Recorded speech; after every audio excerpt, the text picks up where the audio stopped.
이번에 이제 중장기 BIM 내재화를 위한 국내 업계 투자 방향 공유 웨비나 두 번째 시간이고요. 아마 이번에 들어오신 분들 중에서 1차 웨비나 때 들어오셨던 분도 계시고 아니신 분들도 있으실 것 같아서 먼저 웨비나의 전체적인 컨셉에 대해서 다시 한번 간략하게 설명드리고 본 내용을 좀 진행하려고 합니다. 이 기획 웨비나는 뭐 앞서서 많이 진행했던 웨비나랑은 조금 다른 성격의 웨비나고요. 이제까지 저희가 진행했던 뭐 프로덕이나 워크플로우 위주의 기술 웨비나가 아니고 국내 업계 중에서 이제 중장기적으로 빔을 좀 내부로 내재화시키기 위해서 많은 노력을 하시고 그다음에 기술력 향상을 위해서 내부 투자를 좀 과감히 하시는 고객분들의 좀 성공적인 케이스 그리고 좋은 과정이나 결과뿐만 아니라 도입 과정에서 발생되는 뭐 여러 가지 문제점이나 뭐 어려웠던 점들 이런 것들도 좀 솔직하게 공유해 드리는 자리라고 생각해 주시면 될 것 같습니다. 네, 그래서 그 두 번째 자리로 터널 분야에서 독보적인 기술력과 사례를 보유하신 에스코 컨설턴트를 모시게 되었고요. 사실 이번 웨비나를 준비하시는 과정을 좀 함께 하면서 저도 좀 굉장히 좀 놀랐는데요. 약간 좀 솔직하게 좀 말씀을 드리면은 어떤 느낌이었냐면은 왜 이런 좀 좋은 사례들을 가지고 있으면서도 빔 시장 쪽에 좀 더 진입하지 않고 그냥 숨어 계셨을까? 뭐라는 생각을 좀 많이 했었습니다. 물론 같이 준비하는 과정, 물론 이제 에스코에서 거의 모든 걸 준비를 해주셨지만 같이 준비하는 과정 속에서 제가 오히려 좀 굉장히 좋은 사례나 기술력을 제가 오히려 좀 배울 수 있었다라는 좀 생각을 좀 많이 가지게 좀 됐었습니다. 그래서 이번 에스코 컨설턴트의 어떤 기존의 화려한 어떤 그런 설계, 그 터널 설계 경력을 가지신 회사답게 터널 BIM을 이제 단순 모델링 기법이 아니고 설계 프로세스와 접목해서 기존 프로세스를 좀 어느 정도까지 대체할 수 있는지에 대해서 좀 포커스를 가지고 계시고요. 좀 그렇게 포커스를 놓고 계시고요. 그다음에 오늘은 이제 이제까지 수행해 오셨던 그 빔 프로젝트에 대한 소개, 그리고 터널 갱고부 검토에 대한 좀 다양한 내용들, 그리고 터널 유지 관리를 위한 방향성 그런 것들에 대해서 좀 말씀해 주실 것 같습니다. 자세한 얘기는 이제 뒤쪽에 이제 본격적으로 연사님께서 직접 말씀을 해 주실 거고요. 에스코 컨설턴트 기술연구소 정모영 대리님을 소개해 드리겠습니다.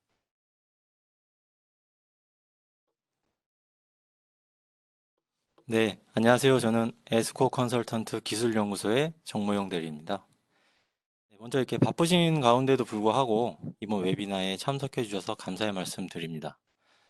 앞에서도 김덕진 차장님께서 언급해 주셨습니다만, 이번 웨비나는 저희 에스코 컨설턴트가 가지고 있는 여러 가지 기술의 강점들과 그리고 이제 향후 토목 시장의 변화에 대한 나름의 판단을 바탕으로 BIM이라는 기술을 어떻게 이해하고 접목시켜 나가고 있는지, 그리고 앞으로 어떤 계획을 가지고 있는지를 공유하는 취지로 마련된 자리라는 점을 다시 한번 말씀드리고요.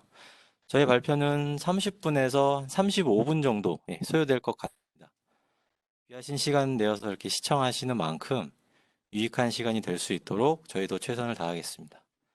네, 그럼 저희가 준비한 장표와 함께 발표 시작하도록 하겠습니다.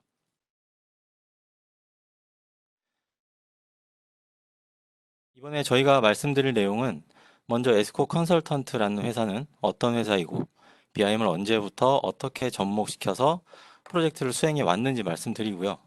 저희 회사의 주력 사업 중 하나인 이 터널 설계 분야에 BIM을 접목시켜서 설계 생산성을 높이기 위해 검토해온 내용을 공유하도록 하겠습니다. 그리고 지속 가능한 빔데이터 활용을 위해서 저희가 자체 개발한 지하 구조물 자산관리 솔루션, 그것과 빔데이터의 연계 방안까지 소개하면서 이번 웨비나를 마무리하도록 하겠습니다.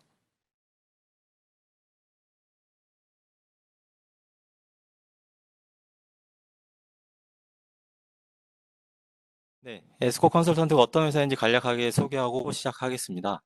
저희 회사는 1996년 창사 이래 지하 공간의 계획과 설계 엔지니어링 분야에 역량을 집중해 왔습니다.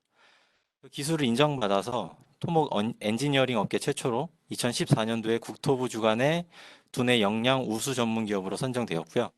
현재까지 그리고 앞으로도 그 명성을 이어나가려고 합니다. 그리고 최근에는 지하 안전 영향 평가, 그리고 BIM, 유지관리 사업 분야 등 다양하게 업역을 확장해 나가고 있습니다. 이제부터 에스코 컨설턴트의 빔 사업 분야에 집중해서 말씀드리겠습니다. 저희 에스코 컨설턴트에서는 과거 2012년도부터 BIM에 대한 역량을 키우고 그 기술을 안착시키기 위한 계획을 가지고 있었습니다. 시기별로 준비, 수행, 그리고 R&D라고 하는 대표 단어로 구분 지을 수 있을 것 같고요.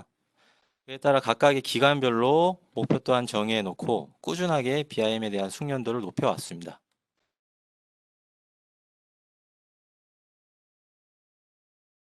보시는 장표와 같이 국내 프로젝트 수행 사례를 하나의 장표로 좀 요약해 봤습니다. 시간의 흐름에 따라 그리고 발주처의 요구 사항이 다양해짐에 따라 저희 수행 범위도 점차 넓어져 왔고, 이 BIM이라는 것은 단순히 3차원 모델링이 아닌 목적에 맞게 해당 모델링 데이터들을 활용할 줄 알아야 하는 것이었습니다. 그리고 2018년도부터는 해외 사업으로 영역을 점차 넓혀 나가게 됩니다.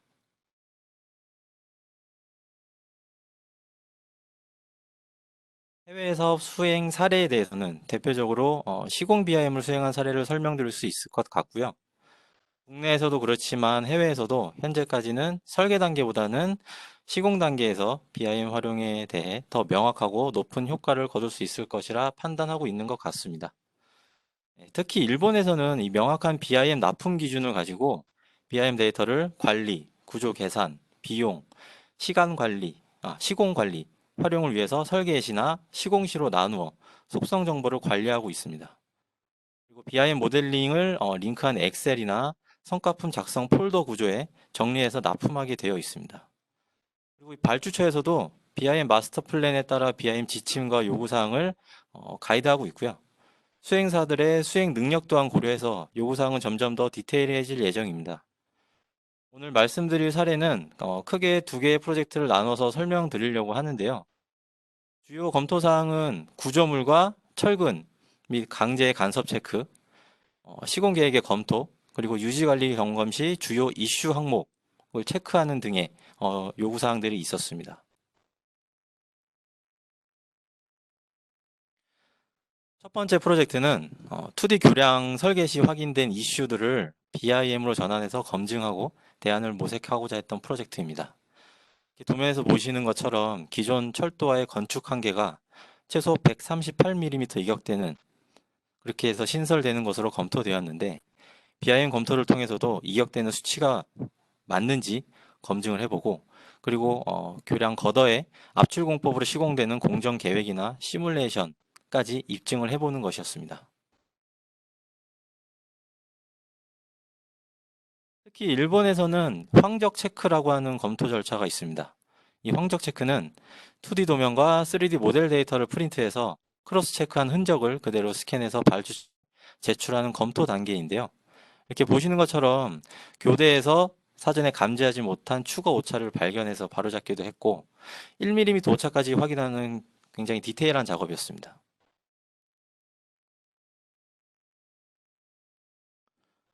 상부공에서도 역시 추가 오차를 발견했는데, 이 종단 경사나 곡선 반경 등을 고려했을 때 모델링 작업에서 흔히 발생할 수 있는 허용 오차 범위 내라고 판단했었는데, 현재에서는 무시하지 않고 정밀도 높게 체크하면서 설계 검증을 했습니다.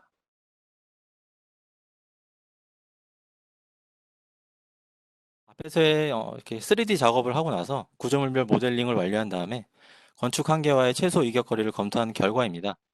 각 걷어와 그리고 화면에서의 노란색 해치 부분이 건축 한계인데, 특히 G1 걷어에서의 이격거리가 최소였고 그 거리값이 138mm로 2D 설계 검토 때랑 동일한 값을 확인할 수가 있었습니다. 2D 설계 시 검토된 최소 이격 거리 값이 BIM으로도 입증된 값이라는 점, 그리고 교대나 상부공에서 추가 설계 오차를 바로잡았던 부분이 바로 이 BIM 검증 절차를 통해 얻은 성과라고 볼 수 있습니다.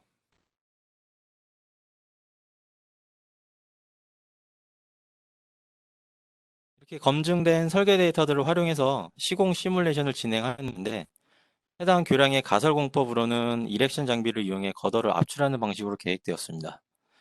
하지만 이렉션 장비에 대한 3D 라이브러리가 없었기 때문에 특수 장비에 대한 라이브러리 제작까지 선행한 후에 실제 시공 계획에 맞는 시뮬레이션이 가능했고요.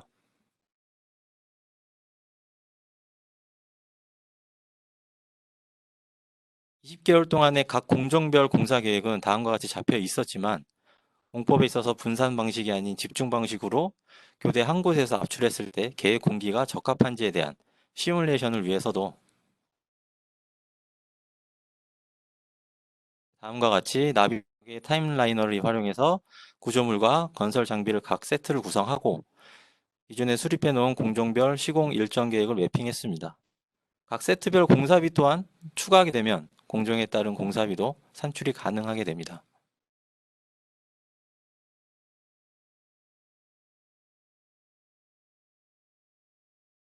전체 공정 중 주요 이슈 사항이었던 건축 한계와 이격거리를 확인할 수 있는 다양한 각도에서의 영상으로 추출해서 이렇게 제공을 하게 됐는데, 철도 건축 한계와의 간섭 유무를 다음과 같이 실제 설계 데이터 기반으로 표현된 시각적인 아웃풋이 나오니 유관 담당자들과 원활한 소통을 할 수 있었고요.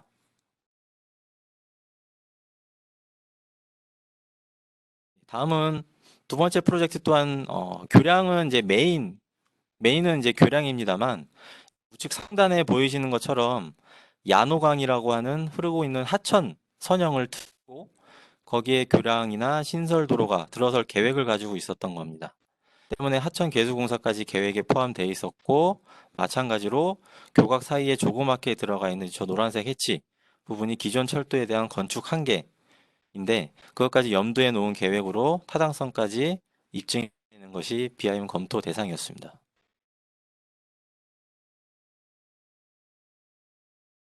3D 모델 데이터의 구현은 교량에 포함되는 전체 구조물이었고, 우측에 이 A2 교대와 보도 간의 접속부가 발생하게 됐는데, 해당 섹션의 날개벽 같은 경우는 여러 유형을 빔으로 검토하고 제안했었습니다.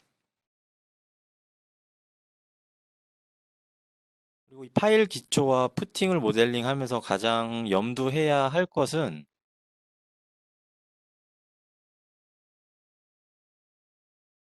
바로 철근 간섭 여부였습니다.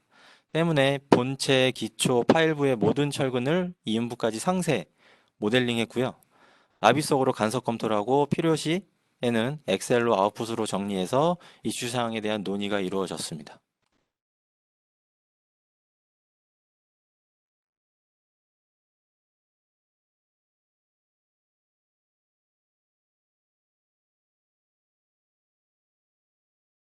네, 보시는 화면은 교량 시공 전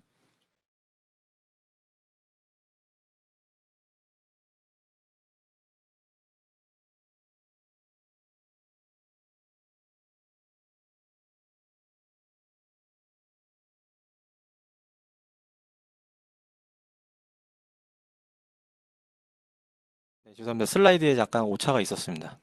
네, 이렇게 보시는 화면은 교량 시공 전에 하천 개수 공사로 기존 제방 구조물이 변경되고 신설되는 도로의 부지 정지 완료 단계 모습입니다.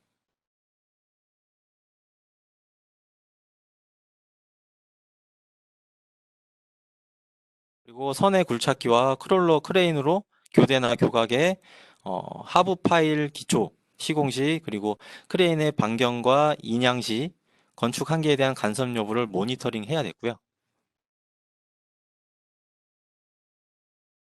가설 시설물인 강간 비계까지 디테일하게 구현해서 터프하기, 시스 파일, 그리고 콘크리트 타설까지 모두 시뮬레이션 했습니다.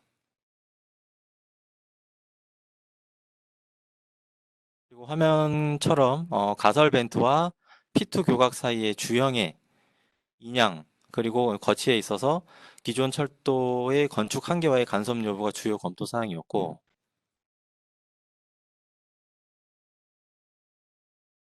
550톤급 크레인으로 인양이 가능한 최대 하중이기 때문에 이 건축 한계와의 간섭이 발생하지 않는 가설 벤트와 교각 간의 거리를 시뮬레이션 하면서 주형의 제작, 그리고 뭐 절단을 위한 사전 검토도 충분히 이루어질 수 있었습니다.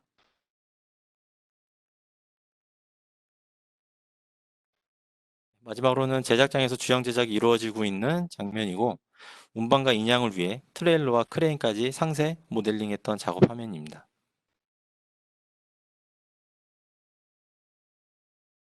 최종 데이터 화면인데요. 기존 철도 노선의 건축 한계와의 간섭 검토가 완료됐고, 완공 시 이렇게 노관 개수공사, 그리고 신설 도로, 교량과 그리고 접속 보도까지의 형상입니다.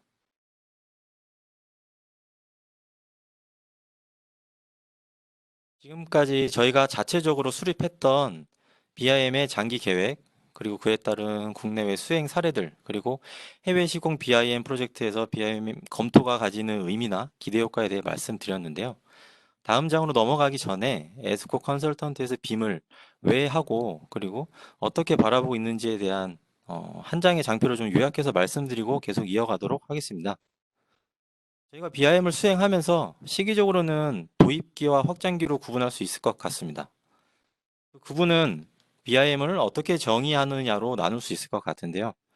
2012년도에 처음 BIM을 접했을 때는 이 BIM이라고 하는 혁신적인 기술이 기존 설계 프로세스를 대체할 수 있는 새로운 패러다임이기 때문에 향후 발주될 다수의 설계 용역들이 빔으로 전환될 것이라 예상하며 준비를 해 왔었습니다. 하지만 다들 아시다시피 명확한 지침과 체계를 갖추기 위한 연구와 준비 기간이 길어지고 있는 상황에서 당연히 업무 우선순위에서 바로 이 BIM이 기존 설계 용역보다는 밀릴 수밖에 없었습니다. 그리고 BIM 안 되는 이유를 대부분의 설계회사에서는 주로 외적인 요인으로 간주해 왔는데요.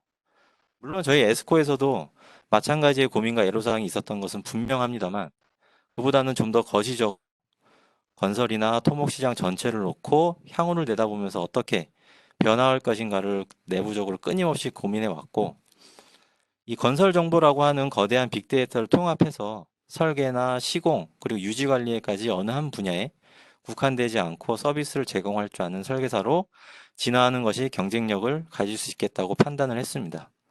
그 기점 이후를 저희는 이제 확장기라고 정의했는데, BIM을 어떻게 바라고 무엇을 위해서 누가 집중해서 해야 할지 등을 회사에서 투자 가치에 대해 다시 한번 재정의하는 중요한 터닝 포인트가 됐다고 생각하고 있습니다.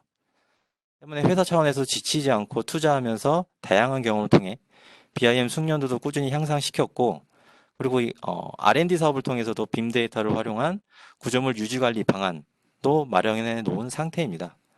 그럼 다음 장에서는 이 BIM의 다양한 활동 방안 중 저희가 전통적으로 기술 경쟁력을 가지고 있는 터널 설계 분야에 접목 가능한 BIM 기술에 대해서 설명드리도록 하겠습니다.